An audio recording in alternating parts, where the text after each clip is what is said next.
எல்லாருக்கும் வணக்கம். போன 11ஆம் தேதி இயக்குனர் எம் பாரதி ராஜாவோட நல்லடக்கம் வத்தலக்குள்ள நடந்தது.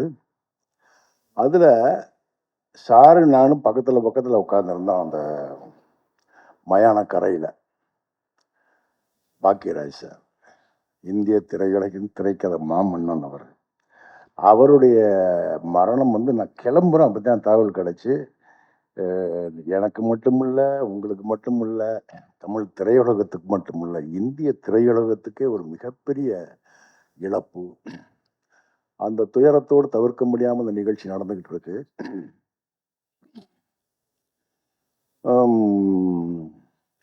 இந்த படத்துக்கு என்கிட்ட பேசுறாரு பாலாஜி. பேசுறாரு, சார் நான் அந்த மாதிரி பாலாஜி திருநெல்வேலியிலேருந்து பேசுகிறேன், ஒரு படம் பண்ணுறேன். வழக்கமாக கேட்க முடியாது, அதுக்கு படம் பண்ணியிருக்கலாம், யாரோட ஒர்க் பண்ணேன் அதெல்லாம் கேட்குறான். நான் D3ன்னு ஒரு படம் பண்ணியிருக்கேன் அப்படின்னா, D3ன்னு நான் நம்ம கவனத்துக்கு வந்ததில்லை. சரி, வழக்கமாக ஏதோ ஒருத்தர் சொல்கிறாருன்னு கேட்டுக்கிட்டே இருந்தேன். எதை பற்றியும் ஆர்வம் இல்லாமல் கேட்டுக்கிட்டே இருந்தேன். நான் அமெரிக்காவில் இருக்கேன் சார், அங்கே உள்ள சம்பாத்தியத்தை வச்சு தான் இதை நான் பண்ணலான் இருக்கேன். ஒன்று சார், நான் சரியாக பிடி கொடுக்காம போய்கிட்டே இருந்தேன். ஒன்று சார், இந்த படம் எடுப்பேன், இது தோத்துச்சுன்னா நான் எல்லாத்தையும் விட்டுட்டு அமெரிக்கா போயிடுவேன் அப்படின்னாரு.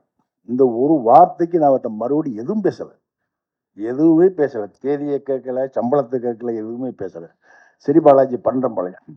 அன்னைக்கு அந்த ஃபோனில் பேசுகிற போது அவர் மேலே இருந்த எனக்கு ஒரு நம்பிக்கையும் ஒரு அன்பும் என்ன, அது கடைசி வர இப்ப வர அவர் ஒரு இயக்குனராகவே நான் பார்க்கல. இந்த படத்துல இயங்கின யாரையுமே அவங்க மனைவியில இருந்து குடும்பமா தான் இருந்தாங்க. அங்கே போனா டைரக்டர், இந்த ப்ரொடியூசர், மூணு ப்ரொடியூசர் நின்று பேசினாங்களே, நடுவில் இந்த ஒயிட் ஷர்ட்ல இருந்தார் இல்லையா, அவரெல்லாம் அவர் கூட தம்பி நினைச்சிட்டு இருந்தேன். நான் இது வரைக்கும் அப்படித்தான் நினைச்சிட்டு இருந்தேன். அவங்க தெரியுவாங்க. ஏன்னா மனைவி பார்த்தீங்கன்னா ஓடிக்கிட்டு தெரியுவாங்க. பரிதாபமா இருக்கு, பார்க்க சங்கடமா இருக்கு. நம்மலாம் பிள்ளை ஊட்டி பேரம்பத்தியெல்லாம் பெத்து விட கண்டாளுங்க குடும்பமா அலைவாங்க. இன்னொன்று நான் அன்னைக்கே சொன்னேன், நம்ம மேக்கரைக்கு காரில் ஏற்றிட்டு போய்கிட்டு இருக்காரு, அவருடைய சொந்த காரில் ஏற்றி போய்கிட்டு இருக்காரு. அது இப்படி இவ்வளவு பெரிய பாறைகளும் இதுகளும் கல்லுகளும் சட்டக்கு புட்டக்குன்னு வண்டி இப்படி விழுந்து போகுது. பாலாஜி ஓடிட்டு போறாரு.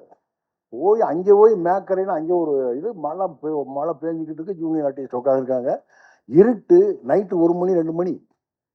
இது பார்த்தேன், பாலாஜி உங்க உழைப்புக்கு உங்க மனசுக்கு இந்த படம் பெரிய வெற்றி அடையும். தொழில புகழுக்காக நேசிப்பாங்க, பொருளுக்காக நேசிப்பாங்க. என்ன சினிமா அப்படித்தான், மற்ற எந்த தொழில் மற்றதெல்லாம் விட்டுங்க, சினிமாவை புகழுக்காகவும் பொருளுக்காகத்தான் எல்லாம் நேசிக்கிறான். என்ன ஆனால் பாலாஜி அவர் பார்த்தீங்கன்னா அப்படி இன்னொன்னு, எந்த பெரிய பட்ஜெட் உள்ள படத்துக்கு கூட இப்படி லொகேஷன் யாரும் எடுத்துக்க மாட்டாங்க. பூரா மலையடி வாரம், காடு. என்ன இங்க பாத்தீங்கன்னா முக்கூடல், அங்க அம்மா சமுத்திரம், அங்க பாத்தீங்கன்னா குற்றாலம், மேக்கரை, இங்க பாத்தீங்கன்னா வண்டி பெரியாறு, அங்க அச்சங்கோயில், பூரா காட்டுக்குள்ள. தெருவுக்குள்ள படத்துக்கு வேலை இல்லை, தெருவுக்குள்ள படத்துக்கு வேலை இல்லை. அப்படி பாத்தீங்கன்னா பூரா அப்படி எடுத்து எனக்கு நான் அப்படி நினைச்சேன், சந்தேகப்பட்டேன். நான் இந்த ட்ரெய்லரை பார்க்குற வரை, இவ்வளவு கூட்டத்தை இந்த கிரீன் பார்க்ல பார்க்குற வரை இந்த படத்து மேல எனக்கு நம்பிக்கை இல்லை. காரணம் என்னன்னா, அப்படி ஒரு தாகத்தோடு வெறியோடு காசுகளை கொட்டிக்கிட்டு அழைச்சிக்கிட்டு நான் அம்பாசமுத்திரம் ஆத்துக்கரையில் நைட்டு சூட்டை முடிச்சுட்டு காலையில் அங்கிருந்து கிளம்பி மதுரை வந்துக்கிட்டு இருக்கேன் காரில். அவ்வளோதான் ஒரு 30-40 கிலோமீட்டர் தான் வந்திருப்பேன். பாலாஜிங்கிறேன், எங்கே விட்டாரு சார் சேலம் ஏற்காடு வந்தேன் சார். எங்கே இருக்கு அம்பாசமுத்திரம், எங்கே இருக்கு சேலம் ஏற்காடு, எங்கே இருக்கா? நைட்டோட நைட் அப்போ காலையில் இறங்கிட்டாரு சேலம் ஏற்காடுல. அப்படி ஒரு உழைப்பு, உறக்கம் இல்லாம அப்படி உழைச்ச மனுஷன் பாலாஜி. நல்ல மனுஷங்கிறதுனால இந்த பாராட்டுலாம் இல்லை, படைப்பும் அப்படி கொடுத்துருக்காரு. என்ன அதாவது ஒரு ஓவியன் இருக்கான்னு, சாதாரண ஒரு ஓவியன் அப்படியே போட்டுக்கிட்டே இருப்பான், பார்த்துக்கிட்டு இருப்பான். சரி, இது மூக்கு, இது கண்ணு போடுறேன், இது காது போடுறேன், முடி நல்லா போடுறேன், சட்டையை போடுறேன் அப்படின்னு பார்க்க வரைய நம்ம பார்த்துக்கிட்டே இருப்போம். இதுன்னு தெரியும்.